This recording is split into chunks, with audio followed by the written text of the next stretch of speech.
Joe, what's going on, man? Good morning. How are Yeah, you? I'm good. I'm good. You're right on schedule. You got the Christmas stuff up right after Thanksgiving. We don't even get a chance to talk about Thanksgiving. Right onto the Christmas, huh?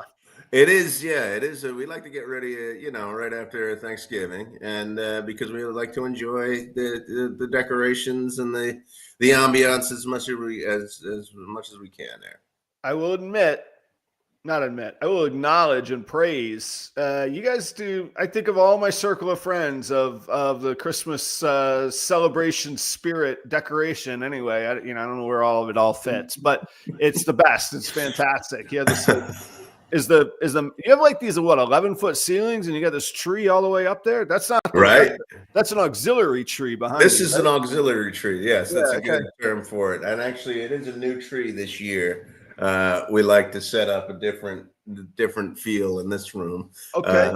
We've got the little baubles up there, and yeah, it feels good in here. I like it. I like it. Excellent. Well, good for you. And I'm seriously, I don't have the eye for decoration. Not that practical of a. That stuff's a little impractical for me. But yeah, I'm happy for you, and it did make me celebratory. No, that wouldn't be celebratory mood. Anyway, I enjoy the mood there Well, at your house. well, I mean, this is not my eye for decoration. You think I'm doing this? A little, yeah. I think you got a little touch for it. Maybe a little bit, but yeah, there's somebody else in my house that really likes to do it.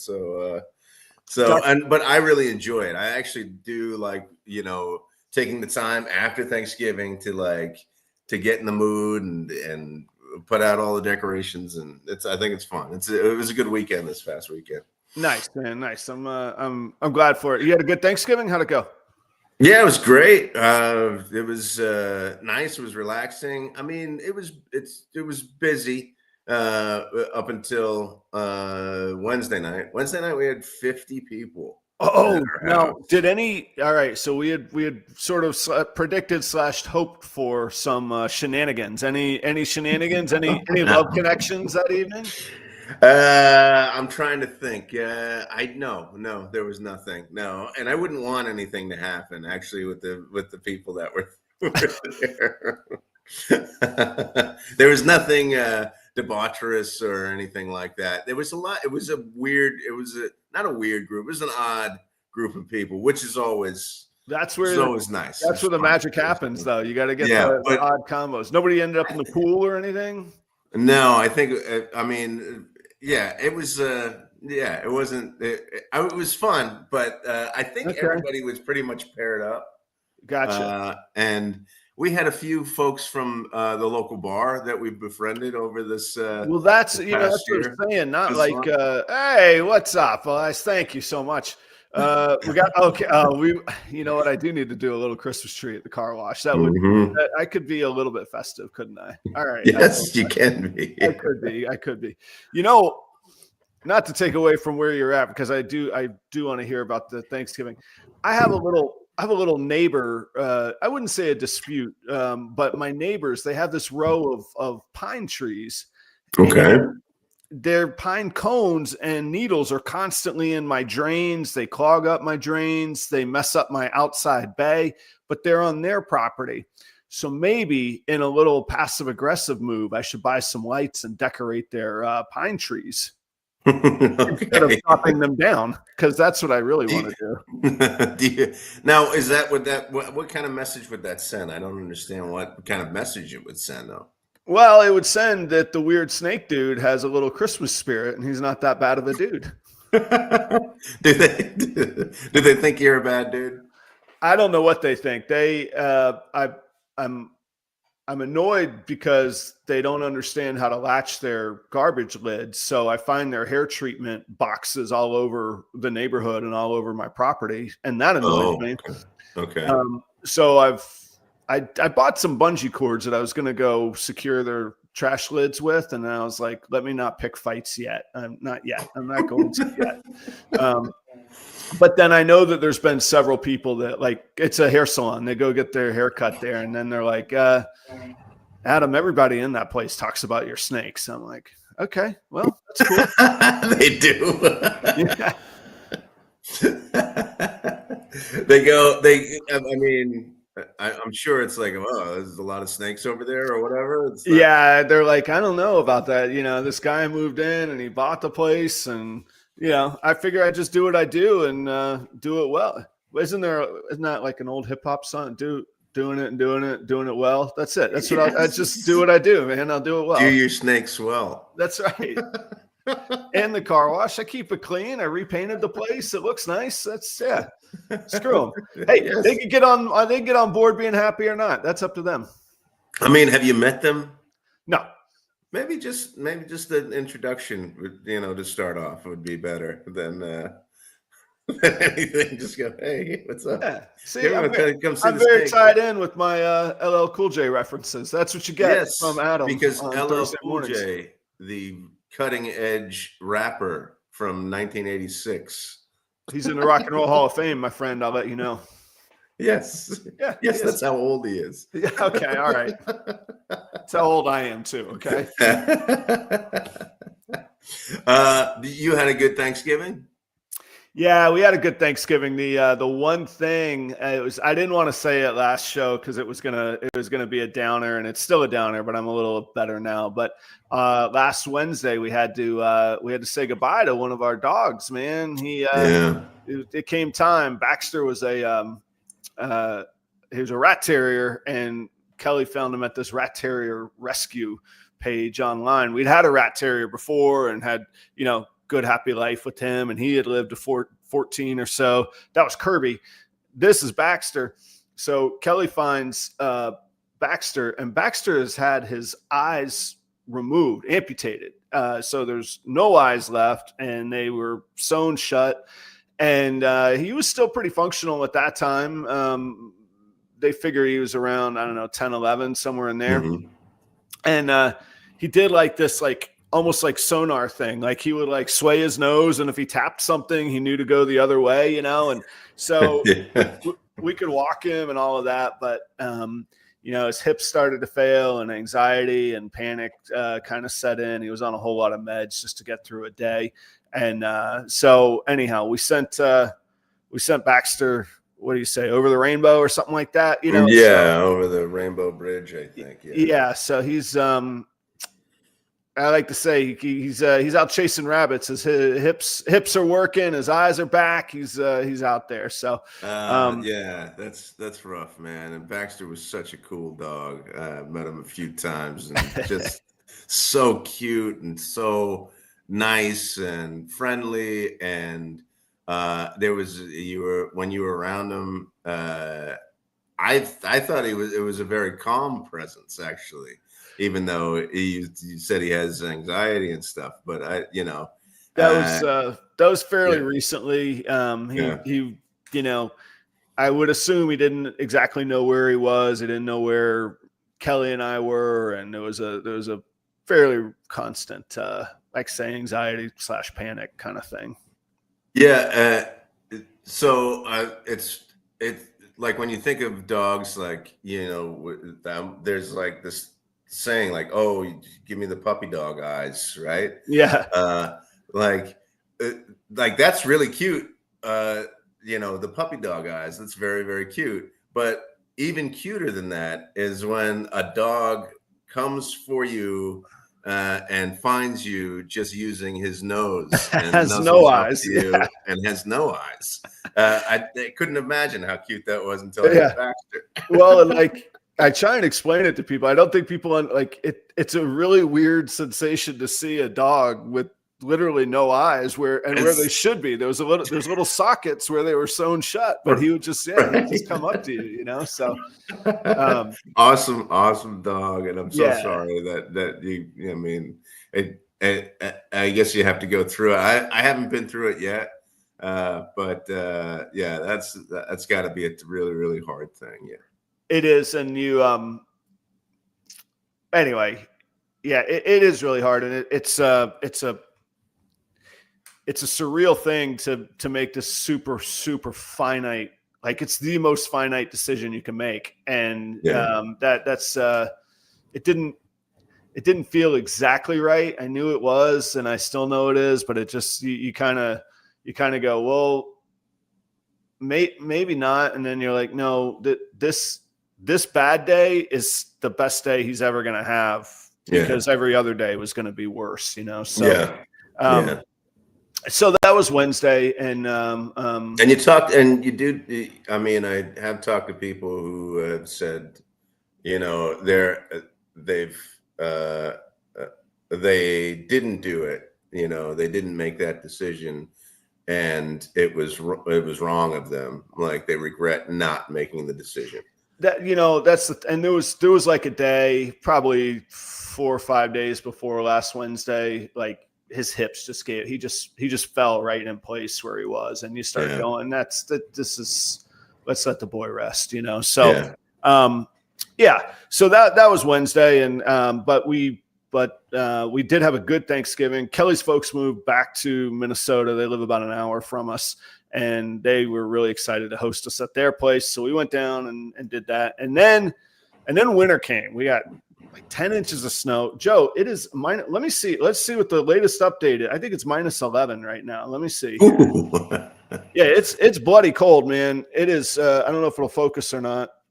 Anyway, that in the top left corner says minus 11 right now. That is minus 11. Yeah, that's not wind chill. That's just actual, cold. It's legit. Nah. I'm not down with that. Yeah. I'm not down with that anymore. I get that Florida blood now. Huh? When you own a facility that is driven by water and holds reptiles, and it's minus 11, you don't sleep as well as you maybe would want. Oh, jeez, yes. I can't imagine. I was up fairly early this morning. Keep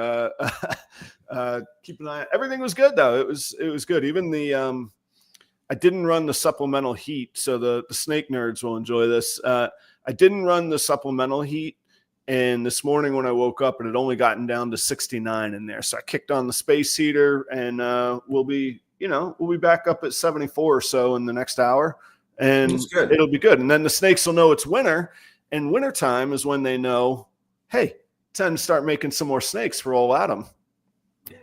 Really? I'm confused, actually. By the way, this is Proper Cup of Joe, and I always have questions. That's right. For the snake breeder. I thought it was. I thought they paired later in the year. No. Well, we got some new faces. Flawless hanging out. Phil's here. Good stuff. I think here's what happens, Joe. I think if these animals were left to their own devices in nature and humans didn't get involved, they would say, hey, it's winter, and after winter comes spring, and spring is when we want to have these babies. So winter, they start pairing.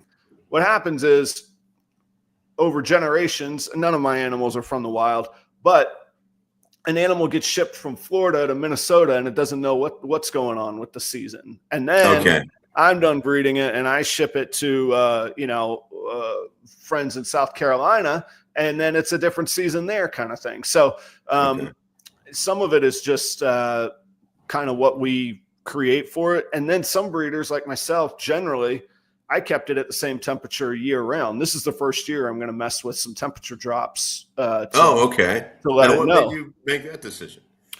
Well, mostly just trying to figure out. Two things: trying to figure out the temperatures in the new facility, and then secondly, really spending some time with some mentors here in Minnesota of, hey, what do you guys do? What works for you? What do you see from your snakes? Because for me, handling snakes or caring for them in Florida is a much different ball game than caring for them in Minnesota. I'm learning. Sure. In my mind, consistency is the root of all good systems and processes. That's all great until a snake goes, I need to know when it's winter so I know when to make babies, kind of thing. Right. So, so anyhow, I'm going to try just a little temperature drop this year. Phil mentioned he keeps 74 winter temperature. And so I think it's good for one night for it to get down to that 69. No big deal. Like tonight, the low will only be 17. So, I mean, I'll be back in, it'll be like, Club Med there within a few hours. So it's good. How long is pairing season? Is there like a pairing season? I mean, again, like the quote, the season You would be over winter and through spring, but okay. with the technology of ultrasounds or just knowing the biological time clock, it's here. I mean, I just hatched the very last clutch of 2025 for myself. Okay, so, okay, gotcha. Like that pairing that female, excuse me, I won't pair her again until May or June. Okay, so, gotcha. Yeah. So it is year round, but there's sort of a natural cycle, and then there's some outliers kind of thing. Yeah. Well, that's interesting. So your one thing was Baxter. You had a good Thanksgiving. You went somewhere for Thanksgiving then, huh? Just an hour south of here. It didn't feel like we really went anywhere. It was, fairly local, not the, we didn't have to pack up suitcases or get on a plane or anything like that. We were back home that evening. Yeah. Cool. Well, I wanted to ask you, I am heading out of town this weekend. I was going to ask the chat too, going to Austin, Texas this weekend. I've only been there once, one night, just visiting there one night many years ago. But heading there this weekend, Aiden's got a big, national kicking showcase there this weekend. So excellent. Gonna get a little scholarship. Yeah, we're trying to, scholarship. So we're going to Austin. Wanted to see if you knew anything about Austin. Wanted to see if anybody else knew anything about Austin and the places that we should hit up if we get a chance to be there. It might be a pretty packed weekend. I'm not sure, but just wondering if anybody knew anything that we definitely needed to do if we went to Austin. I got you covered, Joe. You do? Okay. I got my pen. I was very similarly in Austin for exactly one night. I bought a Toyota Tacoma in Tucson, Arizona, and I was driving it back to Jacksonville, Florida across I-10. And I spent an evening in Austin, Texas. Sounds like an Eagles song, actually. Trust me, I know. Yeah. We're not going to do that. But I made it and it was good. Cooper's Barbecue downtown. Okay. Cooper's, that's the one. And one thing I love to do, if it I don't know what dictates it, but if I walk into a place and I'm like, this is the business, they know what's going on in here. If that's the case, I let the staff choose everything that I have. So I walk in, I get hit with it like, this place is the business. They know what's going on here. And it's one of these places. It is a restaurant and it is a full bar, but you still got to get in line and you have to order immediately when you come in. So I get there and I'm like, hey, what's the very best meat that you got? What are you famous for? He says, the brisket. I said, all right, let's go. He goes, do you want the lean side or the fatty side? I said, I don't, you tell me, what is it good? He goes, you got to get the fatty side. Why are you getting brisket otherwise? I said, okay, get that.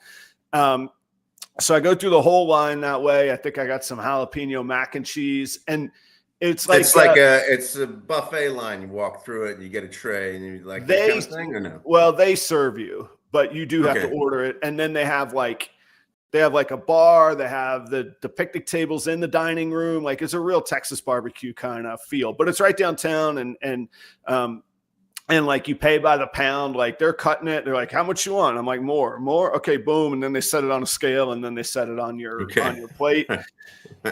So it's all banging. It was excellent. I go to the bar, same thing. The lady says, what do you want to drink? I said, you call it. If I'm having brisket at your place, what do I have to have to drink? And she says, well, I'm going to make you a really smoky margarita with a spicy rim. I was like, margarita with barbecue? I'm like, all right. When in Austin?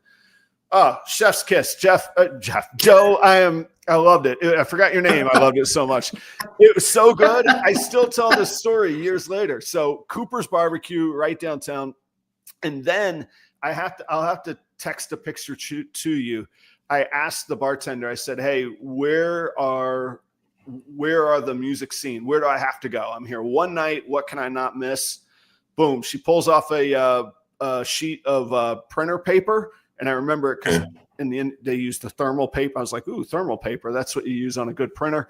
And she wrote a list of all the places. And I still keep that list in my chain wallet for some reason. Really? I have no idea why, but just for moments like this when people go to Austin. Just in case your chain wallet, like in your wallet that you carry around all the time? No, so my chain wallet is my travel wallet. That's the one that it chains to my pant loop and yeah, proper cup of Jeff. I don't know what got me. I have a meeting with a guy named Jeff in an hour and a half. But you said chef's kiss. Chef's kiss, and I tried to say Joe. That's what it. Thank you for bailing me out. Right. Yeah. So no, the chain wallet is just my travel wallet. It's so big and clunky, and it chains to me. It's impossible to lose and forget, and it doesn't get stolen because it's chained to me. So when I travel, I use my chain wallet. Got you. And it's still in there, and you should text it to me. I'm going to text you the handwritten list from the bartender. And when you go to Cooper's, you should be like, "Hey, my buddy was in here 4 years ago, and you wrote this list for him. What do you think?" You could be really creepy that way. Okay, it was just 4 years ago then, huh? Yeah, it wasn't that long. I haven't had that. It was when I lived in Jacksonville, so it was either 2021 or 2022. And then somebody said up here, it looks like somebody said, "Oh yeah, Joe Rogan's Comedy Club." Yeah, in Austin. Yeah, what is that place called? It's like. Don't we get enough Joe? Like you're gonna travel and be inundated. That guy's everywhere. You gotta go find. You gotta dig deeper. You gotta find the stuff that's not everywhere. No, yes, yeah. I get it. Yes, no problem with Joe Rogan, but he's everywhere. He follows my Proper Pythons page. I'll have you know. He does. Yeah, it's a little crazy. Yeah, I was like, whoa, look at that. All right. Man, everybody's hanging out. We got Charlie, we got Joe. I speak about the Minnesota mentors and checking temps, and boom, in pops Joe from JSA. How about that? All right, well, great. We got the heavy hitters. We better get to some content then, huh, Joe? Okay, let's do it. Yeah. Do you want to talk about the people who keep the lights on here, or do you want to skip that and then talk about that later? No. That's the most important. We should talk about that very first. First and foremost, right there is a logo for the folks at Heart of the Python, and that is Bill and Kate Peaver out in Massachusetts. They're doing cool stuff, and they're very wonderful people. They are dog groomers. Kate has a dog grooming business, which I have flirted with the idea of converting another bay into a place where an independent dog groomer could operate out of instead of a car wash. So I was like, let me talk to you about this business here. What do you do? But more importantly to our audience, they're working on Monarch Puzzle, Monsoon, Sunset, and Clown projects. Pretty high-end stuff. A little bit beyond what I'm doing, although I'm catching up. I got a few things cooking along those lines, but they support us here. They sought me out specifically when they heard of an opening, and I'm really appreciative of them. So go check out Heart of the Python. Doesn't cost you anything. Go see them on Instagram and Morph Market, and you'll see them at most national shows. They travel I'm pretty impressed with how they travel. Speaking of impressed, something that's not in the industry enough, the t-shirt, long sleeve t-shirt hoodie. This is the perfect weight for indoor comfort when you're hosting morning podcast shows. And that's from Cold Blooded Cafe. You got to check them out. I've been working with Cold Blooded for like 4 years. Fantastic, frozen, consistent rodents. They arrive frozen. They arrive clean. They are fresh. And I know it always freaks out Joe, but open it up. Take a smell. They're nice and fresh. Fresh rodents for your ball pythons. If you use the promo code Proper11, you're going to get free shipping on orders over $200. Last but not least is a Husbandry Pro. How else you going to keep everything sorted and everything going on? I'm pairing like 60 females this winter, Joe. How am I going to track all that? Gotta do it. Yeah, you gotta do it with Husbandry Pro. Dude, a little QR code, boom, they're in there, they're paired. I can always look it up. People want to know, well, did you pair it with 2 males or only 1? I don't know. Let me look it up. I'll let you know. It's right there. So you can track all of your pairings, feedings, genetic history, genetic data. You make your little tub cards. Your customers know exactly what they're getting, all on Husbandry Pro. Check it out. P Royals 60. Get yourself 60 free days. Don't even have to put in a credit card. Just download the app, get going just like that. How about it, Joe? When I hear that, so when I first was introduced to the idea of breeding snakes, I thought, well, I can never do that because I don't plan out years and years in advance anything. But then when I heard about Husbandry Pro, I thought, well, maybe this is something I could get into. You should. I would love for you just to film as well. That conversation with Chelsea of how that's, Adam's finally convinced me. We're going to go in on this. Joe, I'll tell you a story from, so this is going back to, I can remember, I'll tell you, it's going back to 2006. So that's 19 years ago. I had just left Ruby Tuesday and I'd started with the PGA Tour. And I was in over my head, man. Like I walked the walk and I acted the part, but I had no idea what was going on with fine dining. I like I say, I was a guy from 10 years with Ruby Tuesday. Nothing wrong with Ruby Tuesday that got me started very well. Different story though, different caliber of where I was working. And to this day, I'm still good friends with this gentleman, but a guy named Steve Jones, British, very, very proper, accomplished.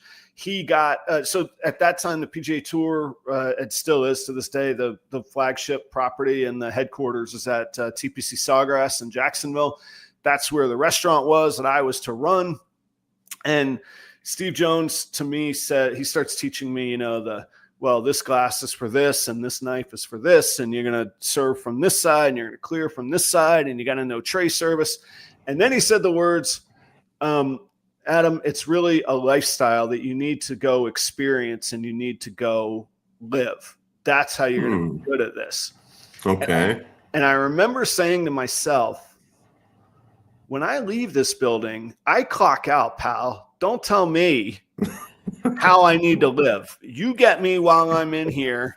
And, outside of there, I'm independent Adam. Don't screw with me. Right. Yeah. And over the years, his words proved to be true. Okay. You start surrounding yourself with like-minded and people with insight into the business. You start making connections in that industry. You start being inspired by things that you see that other places are doing. You start seeking out, in my case, new flavors in wines or new pairings with drinks or new food recipes. And you get inspired and you get pushed and you want to get a little competitive because you want to do better. And as much as I hate to admit it, I was lucky enough to be in an industry that I really loved and that did afford, if ever there was a lifestyle sort of career, food and beverages, sort of that. So it fit easy, but it kind of got me thinking because I look back. So this week, fast forward to 2025, 19 years later, the owner of the venue that I talk about here in town, and maybe I should keep that private now because they have some of their own business. I don't want to share any private business, but he calls me and it's a venue that I play at, and I've gotten to know the owner just from chatting and hanging out. And he works and he bartends while he's there. And he says, Adam, we're entering a new stage in our business. Some financial things are happening. We're moving up the purchase and blah, blah, blah. And he says, we really need a guiding light on social media and marketing. And he goes, we think you're kind of uniquely positioned both from your background in event space management, but also with your marketing that you do with selling snakes on the internet. And we think that that's really valuable. And so tomorrow morning I have basically a pitch meeting with them to pick up a new client. Okay. And that Steve Jones's words kind of rang in my ear that I sort of wore, instead of going, I clock out and I'm done with that crap, I sort of wear what I do is like, what do you call it? A badge, I wear it on my sleeve, or what's the expression? My heart on my sleeve or whatever. I guess so. Yeah. There's something else. I don't know what the expression is, but like I acknowledge what I am. I talk about who I am and what I do, but not in like a bragging way. Just say, this is matter of fact. This is what I do. And now this opportunity has come. Same thing at that bank over in Lonsdale that wanted their coffee Sure. shop Yeah. information. So Yeah. now, like, I'm like, this is almost 20 years later, this is sticking in my head. Hey, Adam, you got to live this lifestyle, and that's how you're going to learn, and you're going to attract the right people, and good things are going to come. And that sort of rung in my head this week. And that's what I know in our pre-show planning, I didn't include all those details, but that's sort of my thoughts. And I wondered, like, how do people see it? Because, like I say, I remember being like this defiant kid of like, and I mean, I was 27 at the time. Obviously, I was a professional already by then. I'd had all the experience, but I shifted my mindset from I'm done, I'm out of here, throw that in a box in my brain, to, okay, I'm done, I'm out, but let me go get inspired and sort of explore curiously more what I can do in this space. Yeah. So I'm more of the mindset that you initially were. Right. And I think most people are, and I think that's healthy, actually. Yes. Unless you really love what you do, and then it's kind of like, okay, cool. I don't know where the in and out is, you know? I gotta take care of this sun. Take care of that sun, huh? Yes, sorry. Nothing like dead air sells them every time here. Well, Joe figures out the blinds for the sun that comes every morning. Yeah, couldn't expect that to happen. Right. It's so weird that it popped up on you today there. But yes, and I've also had positions in the past where I've been on call too, like the job. So the job would be, I'd be off work, but there could have been an incident that happened where I would have to jump into action. Right. And I hated it because I felt like I was always on. Right. So, and it wore me out too. Like, I couldn't get away from it. And so I needed to, because of that experience, I needed to create a separation of my work life and my home life. And I thought to myself, I'll never do that again. I didn't like it. And it wore me out. I'll never do it again. And I really have a strict boundary. But the other part of me though is I also have a mind where I am constantly thinking about my work, because like I'm somebody who seeks approval and validation, and I want feedback, and so like I'm craving that a lot.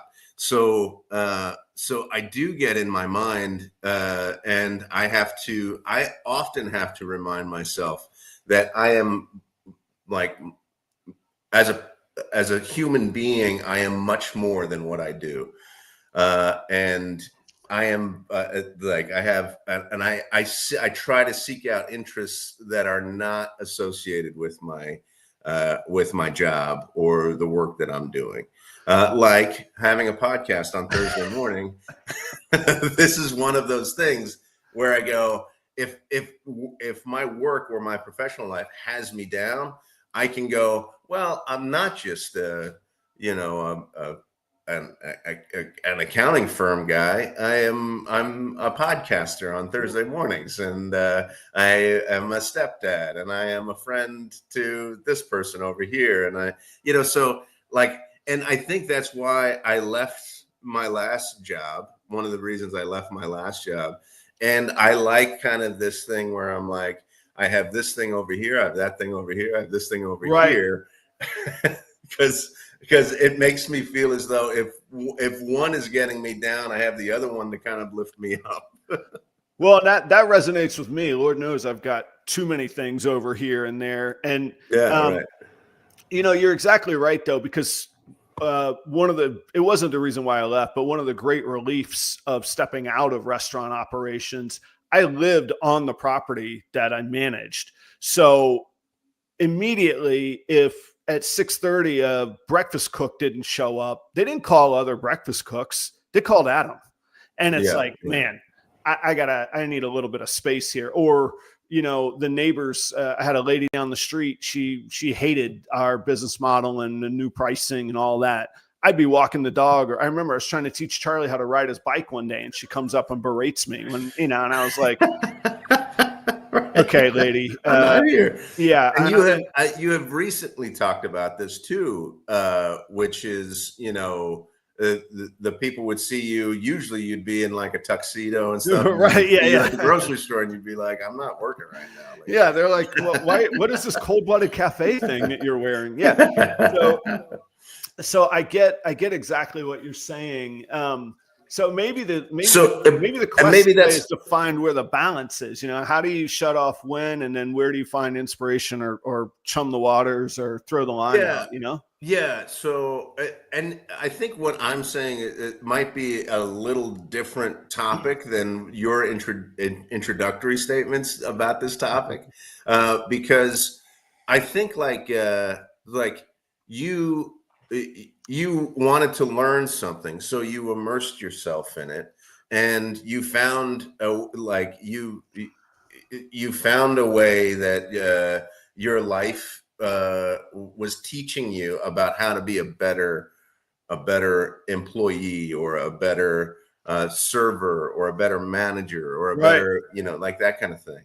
And I think that might be a little bit of a different thing than what I had in mind, which is like, what I did was like I worked for a military installation where I was the family advocacy program manager, which basically is one of the jobs is dealing with all domestic violence and sexual assault in the catchment area of the installation, which is that's not so much something you want to be like, hey, let's go find some of that on Friday night, right? Yeah. I mean, not to make light of it, but seriously, like, so you need the separation on that, man.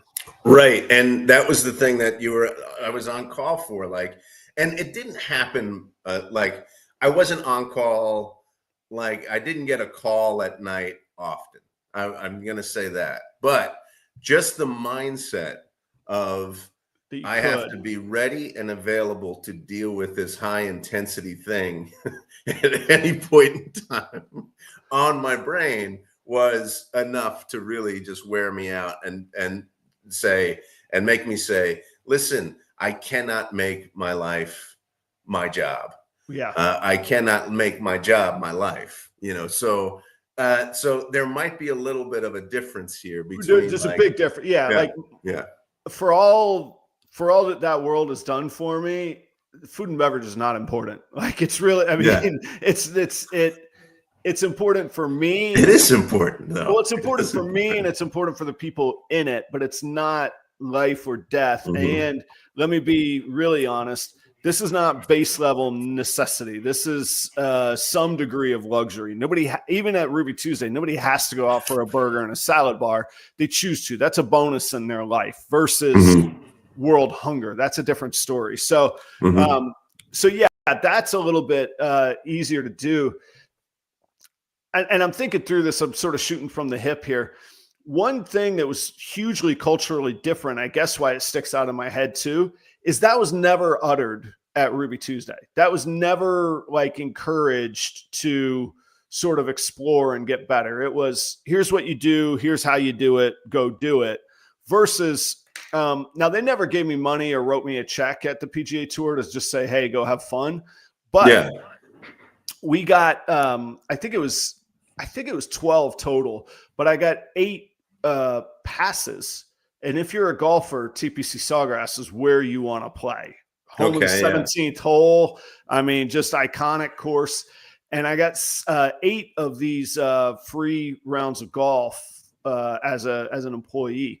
And let me tell you, every chef in town wanted one of those passes. So I could walk in with one of those and everything was taken care of. Kind of a deal. Yeah. So we got to do that. And then the private club I worked at in North Carolina, they were even more overt about it. That owner would literally say, Adam, take you and your team. You guys need to go to Charlotte. There's 2 nights. We're putting you up. I want you to come back with all kinds of inspiration and ideas, because our most expensive exclusive members, that's what they're used to. And we need to at least meet that bar, and we need to exceed it. So see you in a couple days. Yeah. That was a whole, and I would take the whole management team. We'd go. We'd, eat three dinners at 3 different restaurants that night and go do the same the next day, kind of thing. Well, maybe it is, but maybe it is like that. So the line is blurred, I think, when you are actually doing the thing that you like to do. Though. That's true. Yeah. Like with snakes, right? You get into snakes. Do you ever turn it off? I don't know if you ever really turn it off. You kind of have and it's part of the gig to have the obligation to make sure that these things are living. I make sure that they're alive. I do do that all the time. But it's something that you like. One of my favorite things that I do is I teach courses. So I went down a rabbit hole of I'm supposed to teach last night my class was about cults and new religious movements and stuff like that. And I went down a rabbit hole the other day of and it wasn't a part of my job. I didn't have to do it, but I went down a rabbit hole where I was I want to learn more about the Jonestown massacre, So I just started reading about that. Or the student asked me this question. I should probably have more knowledge about that. I don't really need to, but it would be good to have it in my repertoire. And I go to class last night, and it's one of the main topics that comes up when we start to talk about things. And now I have all this knowledge. So I immersed myself into the topic that I really, really like. Right. And it worked out. So there is a blurring of lines when you're doing something that you really enjoy, I think. One side note, now that you know what you know, do you really cringe when you hear people reference drinking the Kool-Aid? I'm like, man, that's a really horrific saying that has entered our lexicon. I'm like, I don't think you actually know what drinking the Kool-Aid meant. That's where that comes from, folks. Check out the Jonestown Massacre if you'd like to know more about drinking the Kool-Aid. And a little point, it wasn't actually Kool-Aid. Flavor aid. So there we go. Either get it right or throw it away, folks. Let's put an end to using that one. Now, do you ever go to do you ever ask colleagues if you could sit in on their class, or are you ever man, this is somebody I really look up to. Maybe I could go check them out, because there's a culture in food, especially the very high end. They call it a stage. You could apply to go basically just work at another restaurant. Yeah. Unpaid, but you work there for a week. It was in the Bear. They did a stage. I remember that for the Bear. That was one of my favorite episodes. Yeah. Stage. Yeah. And that's a really inspiring, and that happens. And we always envision these restaurants as these archaic free-for-alls. What a nice touch. And that could really be valuable in other institutions. And I was, shouting out some people, but Joe earlier at JSA, I got so inspired when I went to his facility. That really was the baseline for, okay, this is how you do it in Minnesota. When I buy or create or find a landing spot, it is going to have these components because of what I got inspired by going. And I didn't work there, but getting a tour and really picking apart the facility mentally and understanding it. So I'm formulating this thought, but your question was, do I ever go to somebody else's class? The problem with being an adjunct is that you're not really on the faculty. Oh, you're not in the gang. Yeah, so you're not really in the gang and everything. But I do have a built-in expert who is on a full-time faculty at a college who I live with. Talk about living the lifestyle. You live with a doctor. That's right. We are constantly talking about how to handle, we had a kind of a long drive yesterday, and we were talking about, there's so much. I'm swamped in grading right now. And we're just talking about how to do that. We don't have to do it. But we're talking about, we have another friend who I met with last night. We talked about, she works at the same place I do. We're both adjuncts, and we're just like, yeah. So being around that crew, I don't shut it off there. Because I really like talking about it. I like to become a better person, now a better teacher. But so what we're saying to each other is that when the lines are blurred between your work and your personal, it's okay to develop. It's okay if like that's the area that that you should allow yourself some personal time to that you can lend your personal time to your work. If it's like all of the other crap that comes along with doing your job there, and if it's not, it doesn't feel good, like that's when I think that's the boundary that you need to create. Like all the garbage of your job, if that's seeping into your personal life, then then I think it's important to have that break. But if it's about developing, it's about becoming a better person, or a better employee, or a better business owner, then I think it's a really good idea to lend some of your personal time to your professional life. Yeah, and I've heard like groups. My buddy Shane down in Small Town Exotics in Tennessee. I don't know if he leads it, but he certainly goes to it. There's like a local breeders dinner that they do once a month. They just all get together, and like at first I was like, okay, that sounds like a lot of work. I'm like, no, that's this really smart thing to do. They're all buying and selling to each other. They're all getting inspired from each other, and if they buy. If you get to know what people are working, what projects they're working. And I was like, man, maybe I need to do that here. Or, when there's the thing I missed probably the most about the shows in Florida was that they were 2-day shows. So Saturday night was always the great hang. Everybody from wherever they were all from, we all would, go do dinner and hang out. And Tinley's great for that. But Tinley's like, everything is on turbo. Like you can't, maybe some people can, but I can't afford to behave like I behave at Tinley year round. That's a pretty big blowout. But you go get burgers and a beer almost anytime, anywhere, and we do that. It's funny. I hang out with Joe. I joke with him. I hang out with Joe more outside of town than I do here in Minnesota. Like we'll see each other in Denver and like, oh, we got to go get a beer. Yeah, okay, that sounds good. We go to Denver to get a beer. That's right. That's right. It's really silly, but I think things like that are a really good opportunity. And I think just like you say, it's not. Lifestyle's the wrong way because you get burned out on anything. You don't want to just have to wake up, eat, sleep, and drink something because that'll get old at any time. But now, is that true, Adam, for you? That's true for you, Adam?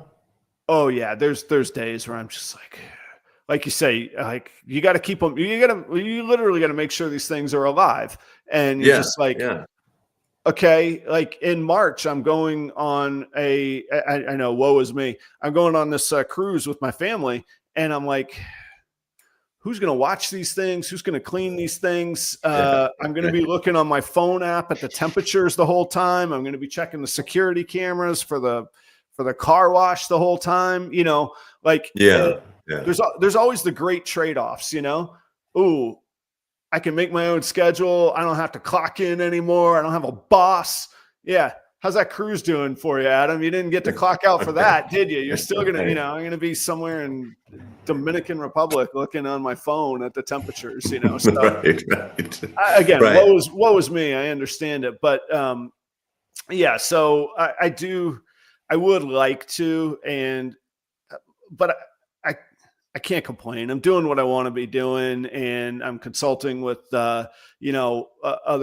other restaurants and music venues. And I just couldn't be happier. There's a tough year. This was a down year, and I hadn't experienced a down year before. So it's not all just, podcasts and reptiles, but it is pretty fun though. It's pretty cool.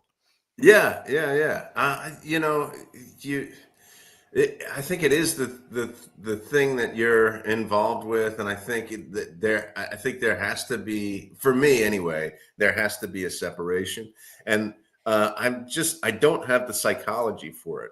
Like, Yeah. and I know people and who just are like so dedicated, and if I were to do that. And I have done it, but not in the way that I see other people do it. It's just not me. I can't. And listen. I'm probably going to be working until the day that I die because I haven't worked that way before, and I think people do that to like. To get into positions where they can stop working eventually and Right. like Yeah. enjoy their life. But I'd rather enjoy my life now and can continue to work at this pace and this level until I can anymore. I think so. It's a different psychology. I can't get behind it. I just Yeah. don't. I just don't have it. I don't. Well, I think some things fit better than others. As I was saying, it was of all the worlds I could be in, food and beverage is a great one to go live the lifestyle. Okay, yeah, I'll go out tonight and go experience something new. I suppose if I were an undertaker, I probably wouldn't be that excited. Oh, they got one down the street. Let me go see what they do with her. Like that's probably not. Right, Maybe it is. I don't know. Maybe that's what they do, but I personally wouldn't be excited for that. So I do. My dad always says I work to live. I don't live to work. And that always to me was that like really defined, but that told me, he didn't really enjoy what he was doing in my mind. Right. Yeah. That's not what he would say, but that's what in my mind, I'm like, well, then you're doing the wrong thing. But that's a really like, luxurious statement. Oh, just go do what you love. Yeah. Okay. Just quit everything. Don't worry about the family. Don't worry about the kids. Yeah. The house payment. That's not real. So I understand that. So I guess like to put a bow on it particularly with the snakes, but maybe even just an entrepreneurial outlook. Like I really find myself thinking a whole lot more like that guy, Mr. Jones, Steve Jones, than the kid in my mind that I was at the time. Like now I'm like, I do need to make time for Chamber of Commerce dinners. I do need to make time for, I think in the spring people had mentioned earlier, and I kind of blew off the idea as just like more of a headache, but I do think it's a good idea. I think I'm going to do like a once a month, like cars and coffee thing, spring through fall, where like people could just have a community. There's this whole community of like classic cars in the area. Where do they hang out? I don't know where they hang out. Why don't I go talk to the coffee shop that wants me to consult for them, see if they could bring some coffee, and I'll go talk to this baker down here, see if they want to bring some, I don't know, whatever, beignets or donuts or whatever, and let's just hang out, and I'll play some rockabilly music on the PA, and it'll be fun. Yeah, that's a great idea. I mean, I want you to do that. But you're right.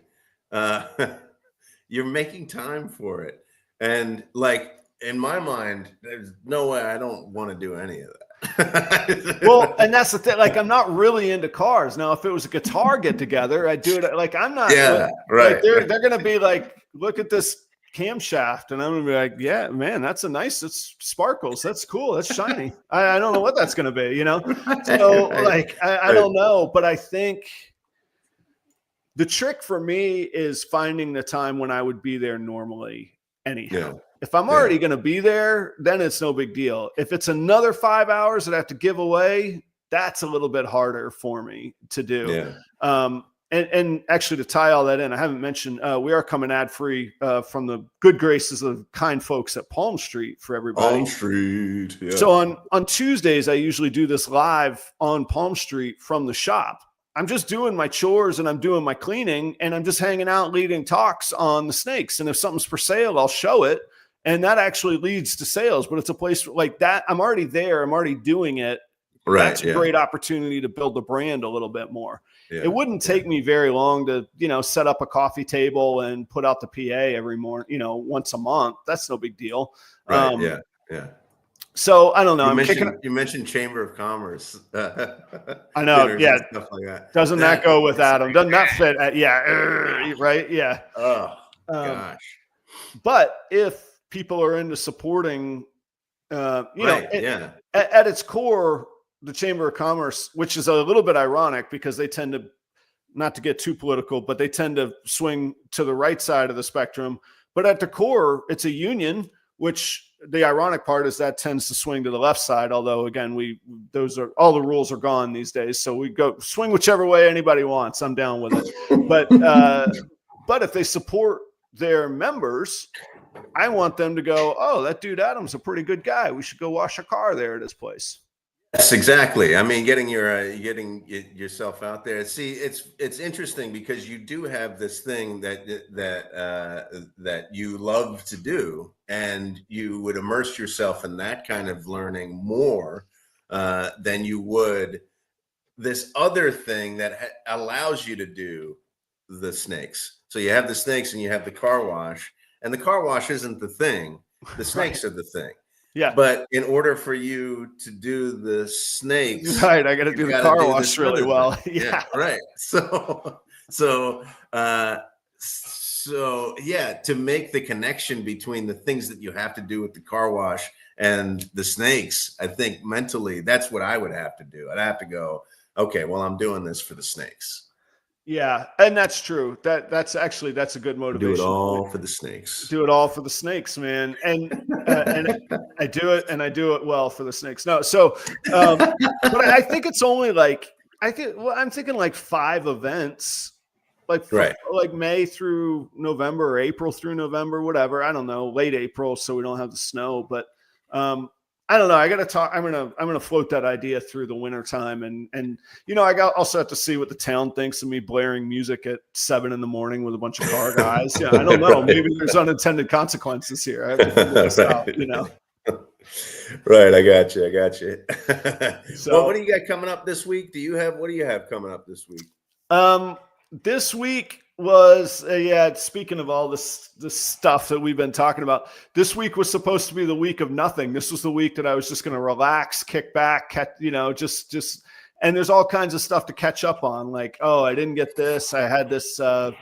Actually, I got a weird call earlier this week. I had this interesting opportunity this morning at a local place that sells rodents. So I got to go meet with them today.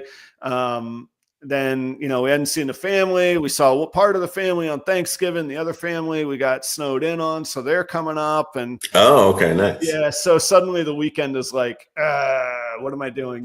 But it's good. It's that time of year, right? It's this in between time. It's in between Thanksgiving and Christmas is always crazy. Yeah, there's so many. I think my brother's going to be down in Florida at some point. I'm going to Austin this weekend, Atlanta the next weekend. There's a party that my in-laws are having over at their place next week. A friend of mine is playing in the show next week. So it's just, it's good.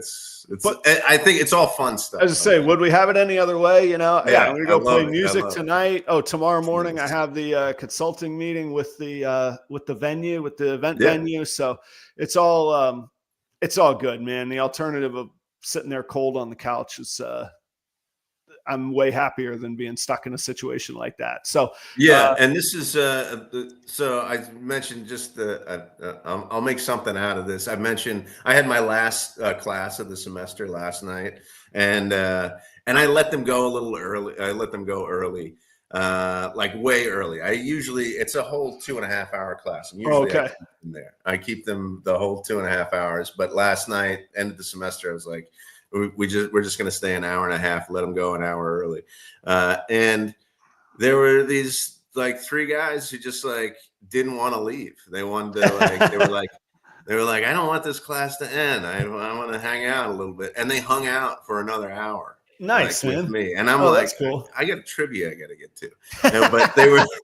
But they were great. I mean, and it was like, So it's those kinds of moments. Like, I think that's important too. Like, if you're giving your life over to something, to have those moments where, and that's the kind of feedback that I need, is like people who really, really have enjoyed the class and Right. like to learn. And we continued to have, it wasn't frivolous conversation. It was really actually an important conversation with these three young guys, where we're talking about religion. We're talking about, how we talk to each other and how we treat each other and everything. And it was just like, this is why, I spend my time doing the things that make me a better teacher. So, man, soak those moments up. That like you say, when really you feel like you important make a to find those connection, things. it's really, really cool when you're able to. So, all right, Joe. Well, I'm going to get to it. I hope you have a great week, dude. Go enjoy Austin and Cooper's. I'm going. Go to Cooper's. I'm going to try to go. I don't know. It's the Cooper's downtown, right in front of the Capitol, man. You're like blocks from the Capitol. The Capitol's right there downtown. Man, more importantly, my very best to Aiden. Can't wait to hear how it goes. Man, I hope he's just firing rockets off his foot, man. That's we'll awesome. See what happens. Dude. All right. Thanks, I'll everybody. see you later. Bye, guys. Always fun. Take it easy. I preemptively ended it. All right. Bye, guys. See you next time. Same place, same time.